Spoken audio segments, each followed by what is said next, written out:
Hello my dear students. मैं आज़ाद sir आपका अपना YouTube channel mentor study point में स्वागत है। माय डियर स्टूडेंट्स, सबसे पहले आज तो मैं आप लोगों को गुरु पूर्णिमा का हार्दिक शुभकामना देना चाहता हूँ। ठीक है, ताकि ज़िंदगी में गुरु की दोस्तों बहुत ही महत्वपूर्ण योगदान होता है। बिना गुरु का जीवन हमेशा ही ऐसा असफल माना जाता है, क्योंकि कहावत कही जाती है कि गुरु के बिना ज्ञान सफल नहीं हो पाता है। तभी तो हम कहते हैं कि गुरु गोविंद दोनों खड़े, काको लागू पाए, और गुरु बलिहारी आपकी जो गोविंद दियो बताए। यानी अगर माता और पिता और गुरु की बात की जाए तो इनमें से माता पिता से भी ज़्यादा महत्व स्थान गुरु को दी जाती है, क्योंकि गुरु ही वह होता है जो आपको आपके माता पिता के बारे में बताता है कि यही आपकी माँ और यही आपके पिता है। इसलिए आज के दिन हमारे जीवन में बहुत ही महत्वपूर्ण और एक खास स्थान रखता है। मैं भी अपने गुरु को सुबह सुबह याद किया था, और मुझे उम्मीद है कि आप लोग भी जिन्हें अपना गुरु मानते हैं उन्हें निश्चित तौर पर आप याद किए होंगे। और इसीलिए मैं अपने मेंटर स्टडी पॉइंट की तरफ से सभी मेरे प्रिय स्टूडेंट्स जितने भी हैं उन सभी को दोबारा गुरु पूर्णिमा की हार्दिक शुभकामना देता हूँ। ठीक है दोस्तों, चलिए, जैसा कि आप जानते हैं कि मैं अपने YouTube channel mentor study point के माध्यम से आप लोगों को आधुनिक भारत का क्लास दे रहा हूँ। ठीक है दोस्तों, इस आधुनिक भारत में अभी तक मैंने आप लोगों को कई चैप्टर का अध्ययन करा दिया है, जैसे यूरोपियों का आगमन, मुगलों का पतन, नवीन राज्यों का उत्थान। इसके बाद हमने आपको मराठा भी कराया, और फिर हमने ये भी कराने का प्रयास किया कि ब्रिटिश राज का आर्थिक प्रभाव भारत में कैसा पड़ा। आज दोस्तों मैं आप लोगों को एक उस चैप्टर की बात करने जा रहा हूँ जो भारतीय इतिहास में बहुत ही महत्वपूर्ण स्थान रखता है, और यहीं से हमारे इतिहास में एक बहुत बड़ा चेंजेस भी दिखाई देने लगता है। और यहाँ से देखा जाए तो हमारे जीवन में भी बहुत कुछ मिलता है सीखने को, जिसका नाम है 1857 का विद्रोह। दोस्तों, आज हम लोग 1857 के विद्रोह के बारे में पढ़ने जा रहे हैं। पढ़ने से पहले मैं एक छोटा सा चीज़ आपको बता देता हूँ कि कई बार लोग इसे समझने का प्रयास करना कि कई बार इस टॉपिक को लोग 1857 का विद्रोह भी कहते हैं, तो कई बार लोग ये भी कहते हैं कि 1857 की क्रांति कहते हैं। ध्यान से समझिएगा, क्रांति और विद्रोह में दोस्तों बहुत अंतर होता है। अब आप इसे अगर दोनों को समझ जाएंगे तो निश्चित तौर पे आप दोनों को डिफाइन कर पाएंगे कि 1857 की क्रांति थी या वो विद्रोह था, या वह पहला स्वतंत्रता संग्राम था हिंदुस्तान का। क्रांति का मतलब होता है आमूल चूल परिवर्तन, मतलब एक ऐसी जगह पे परिवर्तन होना जो पहले से चला आ रहा हो और उस वक्त उसमें बड़ा चेंजेस हो गया, उसको हम लोग परिवर्तन कहते हैं। जैसे अगर हम कहें फ्रांस की क्रांति, तो फ्रांस की क्रांति में राजा का पद चला आ रहा था लंबे समय से, और जब क्रांति हुई तो वहाँ पे बहुत सारी चीज़ों का नया परिवर्तन हुआ, तो उसे हम क्रांति कहते हैं, यानी एक महान परिवर्तन। विद्रोह का मतलब होता है छोटे स्तर पे कुछ संगठित लोग मिल करके क्या करते हैं, विद्रोह करते हैं। और स्वतंत्रता संग्राम का अर्थ होता है कि वहाँ से आपके अंदर राष्ट्र भावना का विकास होने लगता है और आप अपने देश के प्रति सोचने लगते हैं और देश के विकास और देश की आज़ादी के लिए सोचते हैं। अब आप ये कल्पना कर सकते हैं कि 1857 की क्रांति में तीनों में क्या था। क्या यहाँ से एक महान परिवर्तन भी हुआ? क्या ये छोटे स्तर पे कुछ लोगों का संगठित विद्रोह था, या क्रांति की नींव पड़ी? ऐसी स्थिति में हमें स्पष्ट तौर पे ये कहना बड़ा मुश्किल हो जाता है कि ये क्या था। क्रांति थी तो कुछ हद तक क्रांति का भी संकेत इसमें मिलता है, तो कुछ हद तक विद्रोह का भी प्रमाण मिलता है, तो कुछ हमारे इतिहासकार जैसे बी.डी. सावरकर जैसे लोग कहते हैं कि यह क्या था, यह भारत का पहला स्वतंत्रता संग्राम की नींव थी, और यहीं से हमने ये लक्ष्य डिसाइड कर लिया कि आगे हमें अंग्रेजों से लड़ना है। ठीक है दोस्तों, कुल मिलाकर तीनों का अंश मिलता है। हम ज़्यादा अगर देखें तो ज़्यादा अंश विद्रोह का मिलता है, इसलिए हम इसे 1857 का विद्रोह कह करके पुकारते हैं। कई बार क्रांति भी कहते हैं, इसमें कोई गलत नहीं है। आगे बात समझ में दोस्तों, ये तो मैंने आपको हेडिंग यानी टॉपिक समझाने का प्रयास किया है। अब जब हम इसकी बात करेंगे तो इसमें हम कुछ चीज़ों पे चर्चा करेंगे। क्वेश्चंस को समझने के लिए दोस्तों बहुत बारीकी से ध्यान को समझना पड़ता है।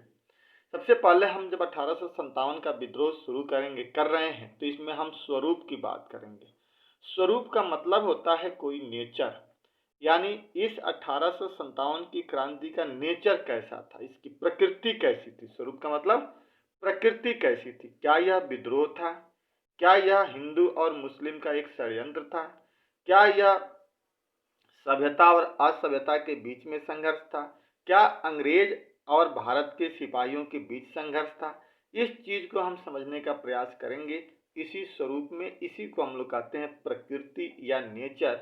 इसकी प्रकृति कैसी थी, नेचर कैसा था। कई बार आप देखते हैं किसी बच्चे को देखकर लोग कहते हैं कि इसका तो नेचर बहुत सीधा साधा शांत स्वभाव का है, यानी उसका जो प्रकृति है, उसका जो स्वरूप है वो बहुत शांत स्वभाव का है। तो उसी तरह से हमारे 1857 की जो प्रकृति है वो कैसी है, इसके बारे में हम लोग चर्चा करेंगे पहले। उसके बाद दोस्तों हम ये देखेंगे कि 1857 के कारण क्या थे, जो विद्रोह हुआ उसके पीछे मुख्य कारण क्या था। अक्सर लोग ये कहते हैं कि 1857 के विद्रोह के पीछे एक मुख्य कारण चर्बी वाला कारतूस था। ठीक है दोस्तों, क्या था? चर्बी वाला कारतूस। ये मान लिया हमने भी कि चर्बी वाला कारतूस ही मुख्य एक कारण था, लेकिन क्या वो एक ही कारण था? क्या एक दिन चर्बी वाला कारतूस मार्केट में आया और उसी दिन लोगों के अंदर विद्रोह की पनक गई? ऐसा कभी नहीं होता है। कभी भी विद्रोह के लिए लंबा वक्त लगता है और व्यक्ति के अंदर धीरे धीरे परंपरा जगती है, तब किसी चीज को लेकर के वो विद्रोह करता है। यहाँ पर भी 1857 के विद्रोह का वो तत्कालिक कारण था, यानी कहने का मतलब कि पहले से ही हमारे अंदर विद्रोह की भावना जग चुकी थी और जग भी रही थी, लेकिन वो एक चिंगारी का काम किया, माचिस के तिल्ली का काम किया कि उसने विद्रोह को जन्म दे दिया। हालांकि उससे पहले राजनीतिक स्तर पे, सामाजिक स्तर पे, आर्थिक स्तर पे, धार्मिक स्तर पे, सैनिक स्तर पे हमारे अंदर अंग्रेजों के खिलाफ क्या था? एक अलग ही विद्रोह, अलग ही असंतोष पैदा हो रहा था। इन सारे स्तर के असंतोष को चर्बी वाले कारतूस ने एक जगह ला के खड़ा कर दिया और उसके बाद से क्या हुआ? विद्रोह की स्थिति बन गई और विद्रोह शुरू हुआ। इस कारण को हम लोग समझने का प्रयास करेंगे। जब हम इसे पढ़ेंगे तो इसमें हम राजनीतिक कारण देखेंगे, आर्थिक कारण देखेंगे, सामाजिक कारण देखेंगे, धार्मिक कारण देखेंगे और सैनिक कारण भी देखेंगे, और तब लास्ट में तत्कालिक कारण चर्बी वाला कारतूस की चर्चा करेंगे। ठीक है दोस्तों, लेकिन जब हम आगे पढ़ेंगे तब, ये आप ध्यान से मैंने आपको बता दिया, मैं एक्सप्लेन कर रहा हूं। उसके बाद हम देखेंगे कि 1857 का विद्रोह का प्रारंभ कैसे हुआ, कहां से इसका शुरुआत हुई। कई बार लोग अक्सर ये मानते हैं कि मंगल पांडे जैसा व्यक्ति था जिसे पता चला और उसने कलकत्ता में दमदम जगह से विद्रोह की प्रक्रिया को शुरुआत कर दी। बिल्कुल सही बात है, वहां से विद्रोह की शुरुआत हुई, लेकिन क्या वास्तव में हकीकत वाली कहानी वहां से हुई? नहीं। जो देश में जो विद्रोह की स्थिति फैली वो मेरठ से फैली, और मेरठ के सिपाही रातों रात चल करके दिल्ली पहुंचे और लाल किला में प्रवेश करके, उस समय हमारे मुगल सम्राट बहादुर शाह जफर था जिसे अपना नेता घोषित किया, और यहाँ से ये विद्रोह की प्रक्रिया शुरू होती है। तो इसको हम लोग प्रारंभ करते हैं, लेकिन प्रारंभिक अवस्था में मंगल पांडे को ही हम लोग स्वीकार करते हैं। तो इस कहानी को हम लोग पढ़ने का प्रयास करेंगे। दूसरा हम लोग कहानी पढ़ेंगे कि विद्रोह का प्रसार कैसा था। प्रसार का मतलब होता है बेटा फैलाव।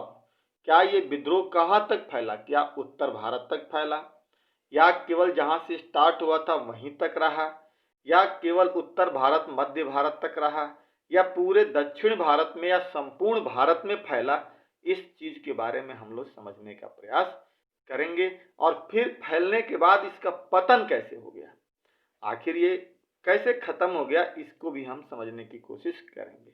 उसके बाद दोस्तों हम लोग पढ़ेंगे असफलता के कारण। कि बड़ी बहादुरी के साथ हमने युद्ध तो लड़ा, लेकिन अंतिम रूप से हमें रिजल्ट यही मिला कि हम क्या हो गए, असफल हो गए।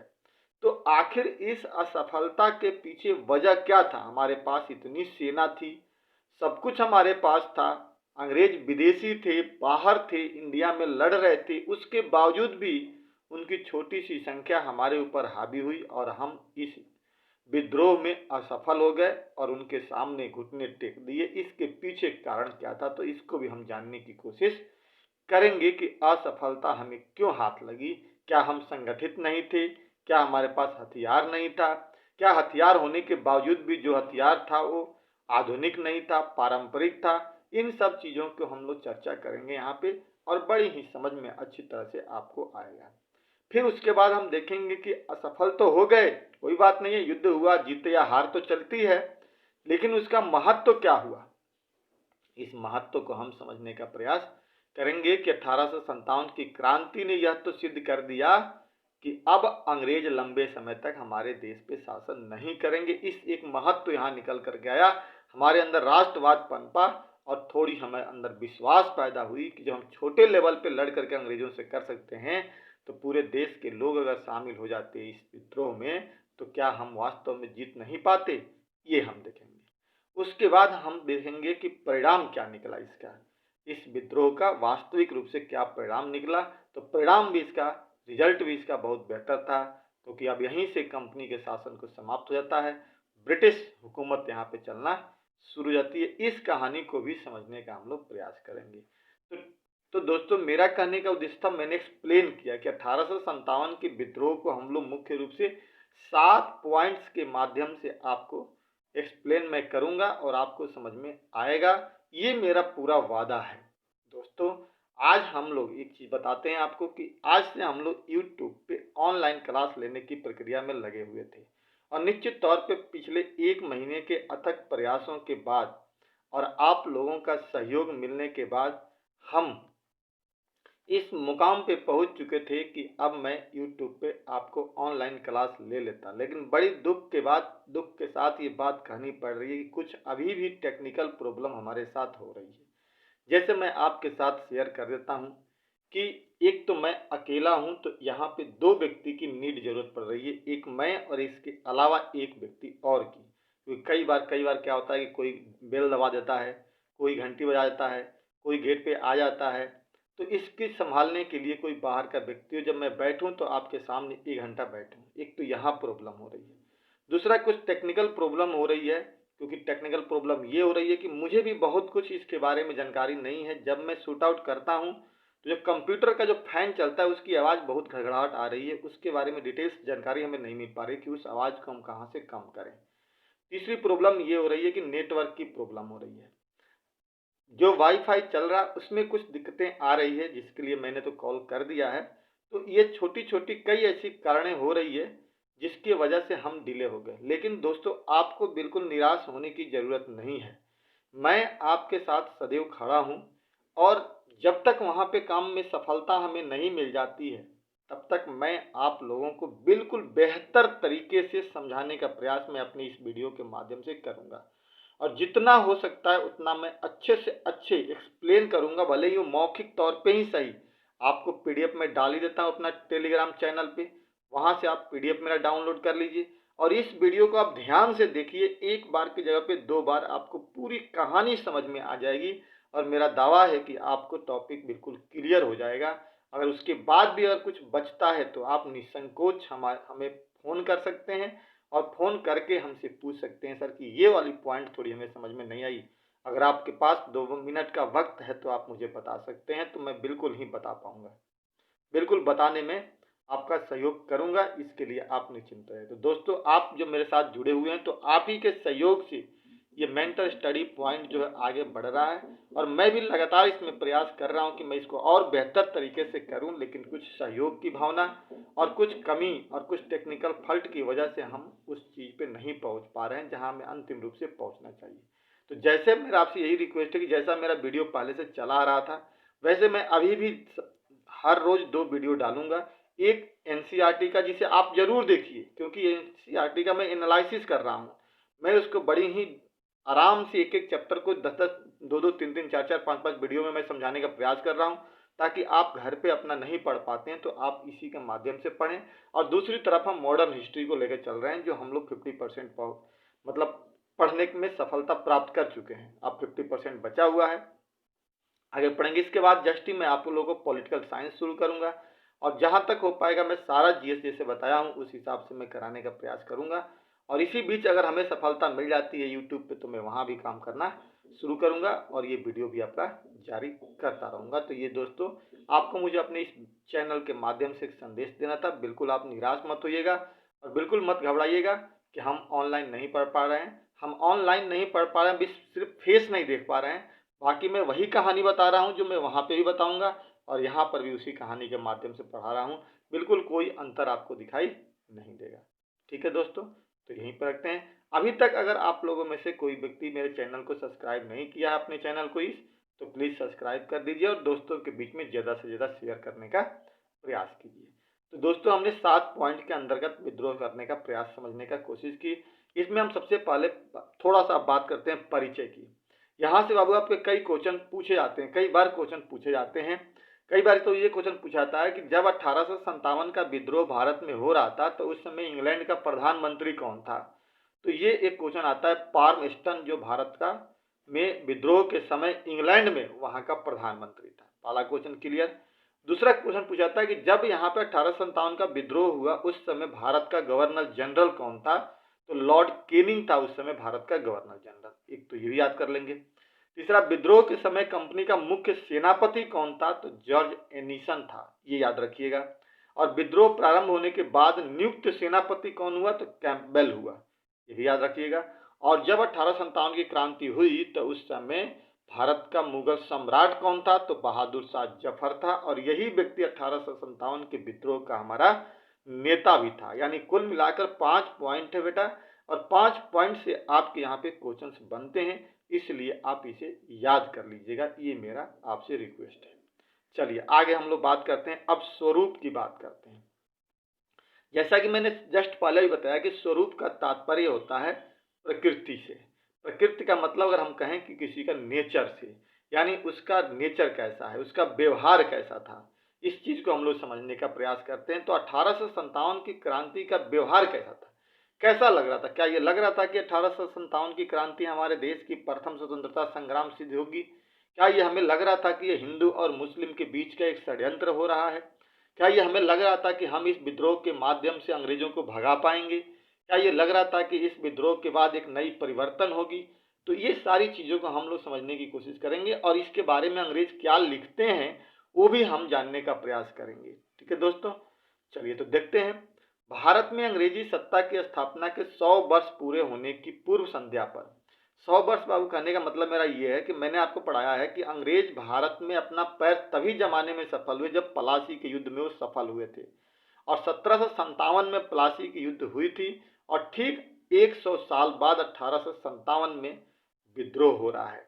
तो उसी चीज को मान, ऐसे तो कहा जाए तो वो आ गए थे तो 1908 में हिंदुस्तान में, लेकिन वो व्यापारिक सत्ता को हम काउंट नहीं कर रहे हैं। हम उस समय की बात कर रहे हैं जब भारत में अंग्रेज अपना पैर जमाने के लिए प्लासी के युद्ध को जीत करके बंगाल में अपना कदम रख रहे थे। वहां से 100 साल हमने काउंट किया है। ठीक है दोस्तों, तो वही कह रहा, पूरे होने की पूर्व संध्या पर भारतीय सैनिकों द्वारा जो विद्रोह किया गया उसकी प्रकृति को लेकर विद्वानों में मतभेद है। जो वहां पे विद्रोह हुआ उसको लेकर के भारतीय विद्वानों के बीच में क्या है, मतभेद है कि क्या यह वास्तव में विद्रोह था या कोई क्रांति थी। अब कह रहा है कि अंग्रेज इतिहासकारों ने इसे सिपाही विद्रोह या सामंतवादी प्रतिक्रिया, हिंदू मुस्लिम षड्यंत्र आदि की संज्ञा दिया। अंग्रेज जो इतिहासकार हैं वो कहते हैं कि ये विद्रोह नहीं था, ये तो सिर्फ क्षणिक सिपाहियों का विद्रोह था। सिपाहियों ने विद्रोह किया, किसी कारण से असंतुष्ट हो गए होंगे और वो असंतुष्ट को उन्होंने जाहिर कर दिया। फिर बताते हैं कि कुछ जैसे जमींदारों ने भाग लिया था, कुछ ने भाग लिया था, कुछ ने तो भाग नहीं लिया था जमींदार हमारे यहाँ, तो उसमें से सामंतवादी प्रक्रिया थी वो बताते हैं। और कुछ कहते हैं कि वो हिंदू और मुस्लिम का एक षड्यंत्र था जो हमें झेलना पड़ गया। ये बात कौन कहता है, अंग्रेजी इतिहासकार कहते हैं। ठीक है दोस्तों, जबकि अधिकांश भारतीय इतिहासकार इसे राष्ट्रीय आंदोलन स्वीकार करते हैं। भारतीय जो इतिहासकार हैं वो इसे क्या कहते हैं, राष्ट्रीय आंदोलन कहते हैं। जो भारत की स्वतंत्रता के लिए लड़ा गया था। इनका मानना है कि राष्ट्रीय आंदोलन है, राष्ट्रीय स्तर पे हुआ है और इसमें हमें स्वतंत्रता की लड़ाई की हमें आवाज गूंज रही थी, ये भारतीयों का कहना है। जबकि विदेशी जो इतिहासकार थे उनका कहना है कि ये मात्र एक संघर्ष षड्यंत्र था। ठीक, और वो क्या कहते हैं कि सामंतवादी प्रक्रिया, सिपाही विद्रोह और साथ ही साथ हिंदू मुस्लिम षड्यंत्र को कहते हैं। हम कहते हैं कि नहीं, ये हमारे लिए आज़ादी की पहली लड़ाई थी। ठीक, अब कुछ अंग्रेजी इतिहासकार जैसे लॉरेंस सीले, ट्रेविलियंस, मालसन और टी.आर. होम्स आदि अंग्रेजी इतिहासकारों ने मात्र इसे सैनिक विद्रोह कहा है, जिसका साथ कुछ भारतीय इतिहासकारों ने भी दिया। कुछ भारतीयों ने भी कहा कि नहीं सैनिक विद्रोह था और अंग्रेजों ने कहा कि सैनिक विद्रोह था। उसके पीछे वजह था, वो कभी मान ही नहीं सकते हैं कि ये विद्रोह नहीं था। तो ये ऐसा कर देते तो फिर उनकी तो इसमें प्रतिष्ठा जाती ना, उनके लिए शिकायत की बात थी, इसीलिए उसको विद्रोह मानते हैं। लेकिन यह पूर्ण रूप से उचित नहीं है। हालांकि यह विद्रोह सैनिक विद्रोह के रूप में जरूर प्रारंभ हुआ, परंतु बाद में इसमें जनता ने भी भाग लिया और ये राष्ट्र लंबे समय तक फैला, दूर दूर तक गया। इसलिए इसको हम लोग विद्रोह कहें, ये हमारे लिए उचित नहीं है। ठीक है, अब देखिए कुछ इतिहासकार कुछ बातें भी कहते हैं। जैसे टी.आर. होम्स एक इतिहासकार हैं, वो कहते हैं कि ये बर्बरता तथा सभ्यता के बीच युद्ध था। बर्बरता वो भारतीयों को कहते हैं और सभ्यता अंग्रेज को कहते हैं कि बर्बर जो इंसान जो हैं, मतलब जो अनपढ़ गंवार इंसान है, वो भारतीय हैं और सभ्य लोग जो हैं वो अंग्रेज हैं। तो ये सभ्यता और असभ्यता के बीच की लड़ाई थी, ये कोई विद्रोह नहीं था। जेम्स आउटरम और डब्ल्यू टेलर जो है ये कहता है कि हिंदू और मुस्लिम का ये षड्यंत्र था। हिंदू और मुस्लिम के बीच में क्या था? षड्यंत्र था। बेंजामिन डिजरायली ये एकमात्र इतिहासकार हैं जो विदेशी इतिहासकार है, ये कहता है कि यह एक राष्ट्रीय विद्रोह था, न कि सैनिक विद्रोह था। इसे आप याद रखिए, कई बार क्वेश्चन पूछा गया है कि किसका ये कथन था कि 1857 का विद्रोह राष्ट्रीय विद्रोह था, न कि सैनिक। अंग्रेजों में तो वो था बेंजामिन डिजरायली। ये एक सवाल बेटा कई बार पूछा गया है। बी.डी. सावरकर जो थे हमारे, जो 1909 में उनकी किताब आई थी the Indian war of independence 1857 में, उन्होंने कहा कि ये सुनियोजित स्वतंत्रता संग्राम था। यानी पहले से हमने इसको नियोजित कर रखा था, पहले से हमने इसे प्लान कर रखा था और तब हमने विद्रोह किया, तो इसलिए उन्होंने इसको क्या कहा? सुनियोजित स्वतंत्रता संग्राम कहा। ये भी किताब पूछी जाती है कई बार कि the Indian war of independence 1857 किसका है? तो बी.डी. सावरकर का, जिसको उन्होंने 1909 में लिखा था, याद रखिएगा। सैयद अहमद खान ये भी थे, बिजनौर के उस समय मंत्री थे। इन्होंने कहा कि यह एक सैनिक विद्रोह था, ये अंग्रेजों के पक्ष में थे, यह एक सैनिक विद्रोह था। अशोक मेहता कहते हैं कि विद्रोह का स्वरूप राष्ट्रीय था। विद्रोह तो था, लेकिन जो इसका नेचर था वो राष्ट्रीय स्तर पे था, केवल एक जगह पे नहीं, कई जगहों पे फैला हुआ था और कई प्रकार के लोग इसमें भाग लिए थे, केवल सिपाही नहीं लिए थे, इसलिए हम इसे सिपाही विद्रोह नहीं कह सकते हैं। तो इस प्रकार दोस्तों हमने क्या देखा कि इस विद्रोह को लेकर अलग अलग इतिहासकारों का अपना अलग अलग दृष्टिकोण है। खासकर विदेशी इतिहासकार तो इसे कभी स्वीकार नहीं कर रहे हैं कि ये स्वतंत्रता संग्राम या राष्ट्रीय आंदोलन था या राष्ट्रीय विद्रोह था। वो ये बात बताने में लगे हुए हैं कि सैनिक विद्रोह था और छिटपुट एक विद्रोह था जिसको हम दबाने में सफल हो गए।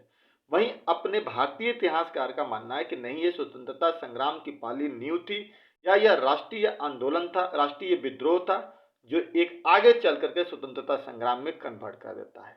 ठीक है दोस्तों, तो इस प्रकार से हमने स्वरूप को समझने की कोशिश की कि स्वरूप के बारे में सभी का क्या है, अलग अलग दृष्टिकोण है और अलग अलग मानना है, लेकिन निष्कर्षतः हम ये बात कहेंगे कि इसका परिणाम क्या निकला। तो आज देखते हैं, आगे बात करते हैं। कह रहा है कि निष्कर्षतः 1857 ईस्वी का विद्रोह मध्ययुगीन व्यवस्था से, मतलब पीछे की व्यवस्था नहीं, मध्यकाल की व्यवस्था से अपने को बचाने और अपनी खोई हुई मर्यादा प्राप्त करने का अंतिम प्रयास था। यानी पुरानी चीजों से बचाना जो हमारे ऊपर हावी हो रही थी और अपनी खोई हुई मर्यादा जो हमारा खत्म हो रहा था, उससे जीतने का ये प्रयास था। राजा जमींदार इस जमात के नेता तो थे। इस प्रकार मोटे तौर पर यह एक राजनीतिक आंदोलन था जिसका उद्देश्य भारत से विदेशी शासन को दूर करना था। ये एक उद्देश्य था। तो अगर ऐसी बात होती है तो हम इसे राष्ट्रीय आंदोलन तो कह ही सकते हैं। तो इस प्रकार हम कह सकते हैं कि 1857 का विद्रोह एक राष्ट्रीय विद्रोह था, एक बड़े लेवल पे विद्रोह था जिसमें हिंदुस्तान के लगभग सभी लोगों ने भाग लिया। कुछ लोग जो थे वो इसमें भाग नहीं लिए, जैसे पढ़े लिखे लोग और जमींदार तब, ये सब भाग नहीं लिए, क्यों नहीं लिए, इसके पीछे भी इनका वजह था। आगे हम उसकी चर्चा करेंगे। ठीक है दोस्तों, इस प्रकार दोस्तों इस वीडियो में हमने आपको 2-3 चीजों की चर्चा की। एक तो हमने गुरु पूर्णिमा यानी गुरु पूर्णिमा की चर्चा की, जिसमें सभी को हमने धन्यवाद दिया, सभी गुरुओं को प्रणाम किया। और दूसरी चीज हमने ये देखने का प्रयास किया कि जो हमारे साथ टेक्निकल फॉल्ट हो रही थी, इसलिए मैंने कहा आपसे कि बिल्कुल आप निराश मत होइएगा। आपके साथ मैं खड़ा हूं और जीएस की जिम्मेदारी हमने उठाई है, तो पूरी सफलतापूर्वक मैं आपको निभाऊंगा। और अभी तो 1 ही महीने हुए हैं और इसी दौरान अगर मैं 2 वीडियो एक ही सब्जेक्ट का डालता तो शायद एक सब्जेक्ट अभी तक कंप्लीट हो गया होता। मैंने आपको एक तरफ एनसीईआरटी का सीरीज शुरू किया ताकि वहां से आपका बेसिक क्लियर होता चले, और दूसरी तरफ हमने आधुनिक भारत को पढ़ाने का प्रयास किया। ये जैसे ही कंप्लीट होगा मैं आपको पॉलिटी कराना शुरू करूंगा। तो इसलिए दोस्तों आपको निराश होने की जरूरत नहीं है। जो भी एग्जाम आप देने की तैयारी कर रहे हैं उसमें लगे रहिए, हमारे साथ जुड़े रहिए, और मैं आपको निश्चित तौर पे एक दिन आपको अपने मंजिल तक पहुंचाने में सफल हो जाऊंगा। और जो आपके अंदर या बहुत सारे स्टूडेंट्स के अंदर जो जीएस को लेकर के भ्रम पैदा रहता है, उस मिथक को हम तो निश्चित तौर पे दूर कर देंगे, और पूरी हिस्ट्री हो या पॉलिटी हो या ज्योग्राफी या बायोलॉजी हो, उसको मैं आपको कहानी के माध्यम से समझाने में सफल हो जाऊंगा। ठीक है दोस्तों, तो यहीं पे हम लोग वीडियो को समाप्त करते हैं। अगर आप लोगों ने, फिर से मैं कहता हूं कि दोस्तों ज़्यादा से ज़्यादा वीडियो को फैलाइए, क्योंकि आपसे रिक्वेस्ट है कि जितना ज़्यादा फैलेगा उतना ही ज़्यादा हमें सपोर्ट मिलेगी। आप इसे फैलाइए, सब्सक्राइब कीजिए, दोस्तों के बीच में शेयर कीजिए और लाइक कीजिए। और इसी के साथ ही हम वीडियो को समाप्त करते हैं। जय हिंद, जय भारत।